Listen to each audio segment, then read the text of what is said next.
Bayangkan sebuah malam yang terlihat biasa. Pangkalan Laut Haifa, jantung kekuatan maritim Israel, terlelap dalam ketenangan. Pukul 3.12 dini hari, lampu-lampu dermaga berkilau redup, angin laut berhembus pelan, dan para prajurit baru saja menyelesaikan shift malam.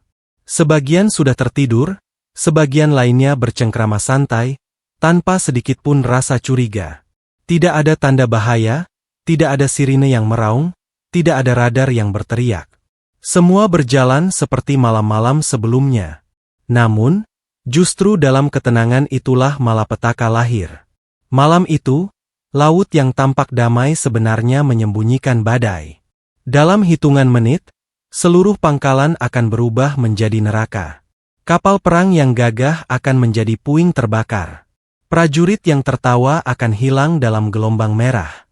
Dan dunia akan tercengang melihat bagaimana ribuan nyawa bisa lenyap hanya dalam 4 menit. Pertanyaannya, apa yang sebenarnya terjadi di Haifa malam itu? Inilah kisah fiksi spekulatif yang tak sekadar bercerita tentang senjata, tapi juga tentang kesombongan, kelengahan, dan pesan misterius dari balik gelombang. Jam menunjukkan pukul 3.12 dini hari. Di pangkalan Laut Haifa, suasana terasa tenang. Beberapa prajurit Israel baru saja menyelesaikan patroli malam. Ada yang berjalan kembali ke barak sambil menyeret langkah. Ada yang menyalakan rokok terakhir sebelum tidur. Sementara sebagian besar sudah terlelap dengan seragam masih melekat di tubuh. Di dermaga, lampu-lampu kuning keemasan memantul di permukaan air yang bergelombang pelan. Dari kejauhan, hanya terdengar suara mesin kapal yang mendengkur halus, seolah ikut beristirahat bersama para awaknya. Di ruang kendali radar Galilea, sebuah sinyal aneh sempat muncul di layar. Sebuah titik samar, datang dari arah timur jauh, bergerak terlalu cepat untuk bisa dikenali. Operator muda yang berjaga sempat ragu. Ia menatap layar, menunggu konfirmasi. Namun sistem komputer dengan cepat mengklasifikasikan sinyal itu sebagai anomali biasa, gangguan teknis yang kerap terjadi akibat pantulan atmosfer. Operator pun menghela napas lega, kembali bersandar di kursi, tanpa menyadari bahwa keputusan kecil itu akan menjadi kesalahan fatal. 3 menit kemudian, dari arah barat Iran, 3 objek hitam menembus langit malam. Mereka melaju dengan kecepatan Mach 8, nyaris mustahil dihentikan. Objek-objek itu tidak meninggalkan jejak panas yang bisa ditangkap satelit. Mereka tidak memantulkan radar, seakan hanyut dalam gelapnya angkasa. Israel tidak tahu, bahkan Amerika yang memiliki sistem satelit tercanggih pun tidak melihat apa-apa. Dunia tidur dalam ketidaktahuan. Itulah Ghaibah 1, rudal terbaru Iran. Senjata yang selama ini hanya menjadi bisikan di ruang intelijen akhirnya menunjukkan wajah aslinya. Ghaibah 1 tidak seperti rudal balistik konvensional. Ia dilapisi material karbon aktif yang mampu menyamarkan panas sekaligus menyerap gelombang radar. Sistem navigasinya berbasis kuantum, tak lagi bergantung pada satelit GPS yang mudah diblokir. Dengan kata lain, rudal ini adalah bayangan. Datang tanpa jejak, pergi meninggalkan kehancuran. Para analis di kemudian hari menyebut, Ghaibah 1 bukan sekadar senjata militer. Ia adalah pesan politik dan spiritual. Iran tidak hanya ingin menunjukkan bahwa mereka mampu melampaui sistem pertahanan tercanggih dunia, tetapi juga ingin menanamkan rasa takut. Setiap detik perjalanan rudal itu adalah bisikan kematian, dikirim tanpa kata, tanpa peringatan. Dan saat jarum jam bergerak menuju pukul 3.15, jarak antara rudal dan pangkalan Haifa semakin dekat. Dalam hitungan detik, sejarah akan berubah. Pangkalan laut yang selama puluhan tahun berdiri kokoh, akan menghadapi ujian terbesar yang pernah ada. Tidak ada prajurit yang terbangun. Tidak ada sirine yang meraung. Tidak ada misil pencegat yang meluncur ke udara. Malam itu, seluruh Haifa tertidur. Dan rudal Ghaibah 1 sedang melaju, membawa pesan bahwa tidur yang tenang bisa menjadi tidur terakhir. Pukul 3.15 dini hari. Waktu yang menentukan. Dalam gelapnya langit, 3 rudal Ghaibah 1 sudah berada di atas Teluk Haifa. Tidak ada sirine yang meraung, tidak ada sistem pertahanan yang aktif, dan tidak ada manusia yang menyadari bahwa ajal sedang menghampiri mereka dengan kecepatan cahaya. 15 detik pertama. Rudal pertama menghantam dermaga timur. Suaranya meledak bagai guntur raksasa yang lahir dari laut. Api menyambar seketika, menjalar ke kapal patroli yang sedang bersandar. Tangker bahan bakar yang penuh muatan terbakar seperti obor raksasa, menyulut ledakan beruntun yang mengguncang tanah hingga radius kilometer. Prajurit yang masih terjaga tak sempat lari. Tubuh mereka tercampak ke udara, kemudian jatuh kembali hanya sebagai bayangan hitam di antara kobaran api. Detik ke-30. Rudal kedua menghantam pusat komando. Bangunan beton yang kokoh itu runtuh seketika. Semua perangkat komunikasi mati total. Ruang kendali yang seharusnya menjadi otak pertahanan pangkalan berubah menjadi puing berserakan. Para perwira yang sedang bertugas tidak sempat mengirimkan satupun sinyal peringatan. Dalam sekejap, seluruh Haifa terputus dari dunia luar. Mereka kini hanyalah pulau sunyi, terbakar, dan terjebak dalam neraka buatan manusia. Detik ke-45. Rudal ketiga menembus gudang amunisi bawah tanah. Inilah pukulan paling mematikan. Suara ledakannya mengguncang hingga ke dasar laut. Gelombang kejut merobek barak, menghancurkan tangki-tangki penyimpanan, dan membuat tanah di sekitar dermaga berguncang bagai gempa bumi. Dari perut bumi, api dan logam beterbangan, menjalar ke kapal-kapal perang yang berjajar di pelabuhan. Dalam hitungan menit, kapal selam kelas Dolphin, kebanggaan Israel, meledak sebelum sempat menyelam. Api melahap tubuh baja yang selama ini dianggap tak terkalahkan. Di atas permukaan, kapal-kapal fregat terbakar seperti kayu kering, satu persatu terbalik, lalu tenggelam bersama awaknya. Air laut berubah warna, dari biru gelap menjadi merah pekat. 4 menit setelah serangan dimulai, pangkalan laut Haifa sudah tidak lagi ada. Ribuan prajurit tewas. Sebagian tubuh hancur terbakar, sebagian lainnya tenggelam bersama kapal yang pecah. Mereka yang selamat hanya sempat mendengar teriakan terakhir rekan-rekan mereka, sebelum suara itu ditelan ledakan berikutnya. Dari udara, kobaran api terlihat seperti matahari kedua yang lahir di tengah malam. Asap hitam membumbung tinggi, bercampur dengan kilatan merah dari ledakan bahan bakar dan amunisi. Gelombang laut menghantam dinding dermaga yang runtuh, membawa serpihan baja, pecahan beton, dan tubuh-tubuh yang mengambang tanpa daya. Malam itu, dalam hanya 4 menit, sebuah pangkalan militer yang dianggap tak tertembus luluh lantak. Tidak ada perlawanan. Tidak ada balasan. Hanya teriakan yang terputus, nyawa yang hilang, dan lautan yang menelan segalanya. Haifa, yang sebelumnya menjadi simbol kekuatan angkatan laut Israel, kini berubah menjadi kuburan raksasa di tepi laut. Dalam detik-detik berikutnya, apa yang terjadi di pangkalan laut Haifa bukan lagi sekadar serangan biasa, melainkan bencana militer terbesar yang pernah dialami Israel. Saat torpedo pertama menghantam lambung kapal fregat kelas Sa'ar, cahaya putih menyilaukan langsung membelah kegelapan malam. Suara ledakan bergemuruh, mengguncang hingga ke dasar laut, memecah keheningan yang sebelumnya terasa damai. Gelombang besar tercipta, menyapu dermaga dengan kekuatan tak terduga. Kapal perang yang dikenal sebagai kebanggaan armada Israel itu langsung terbakar.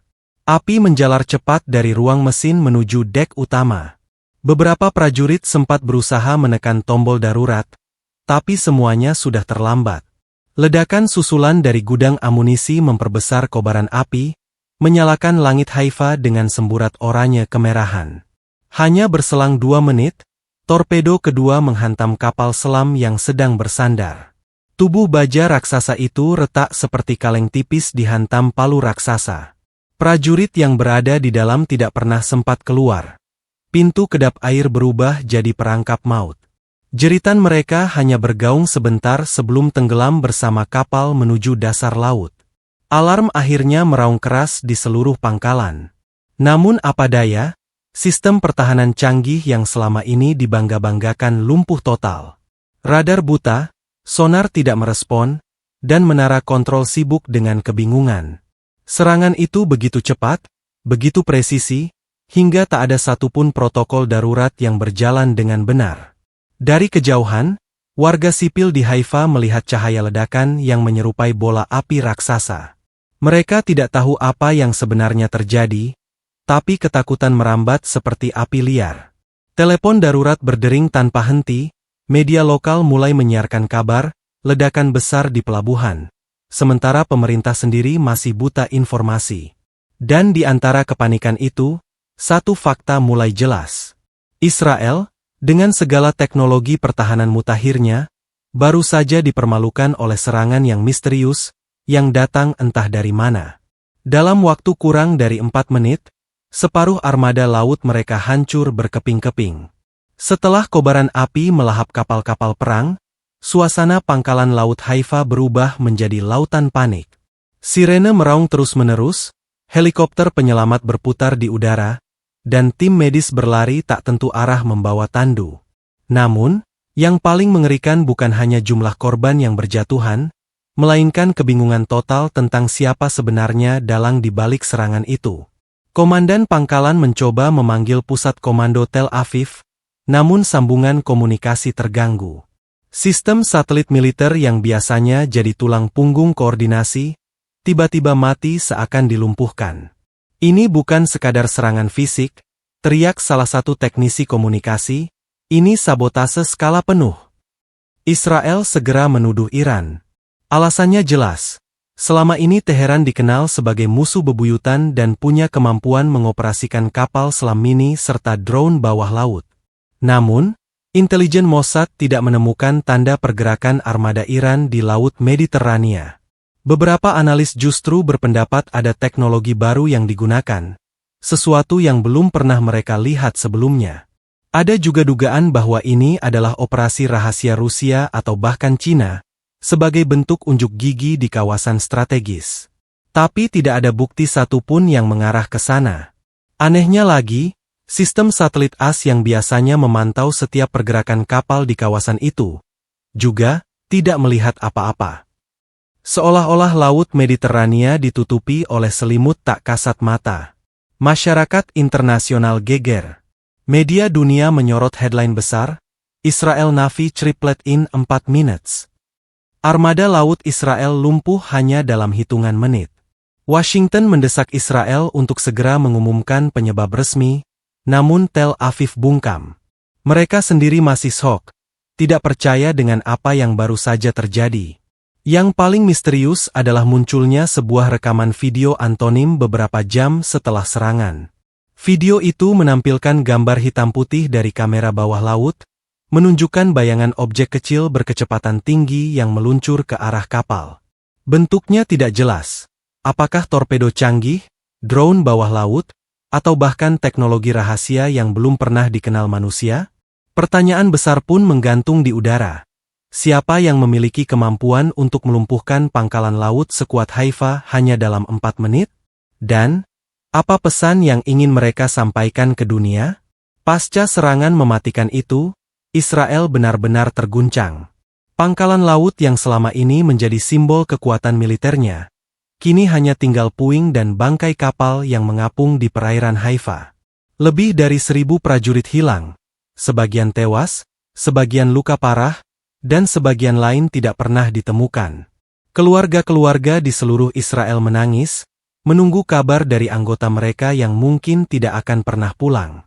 Namun, dampaknya jauh lebih luas daripada sekadar tragedi lokal.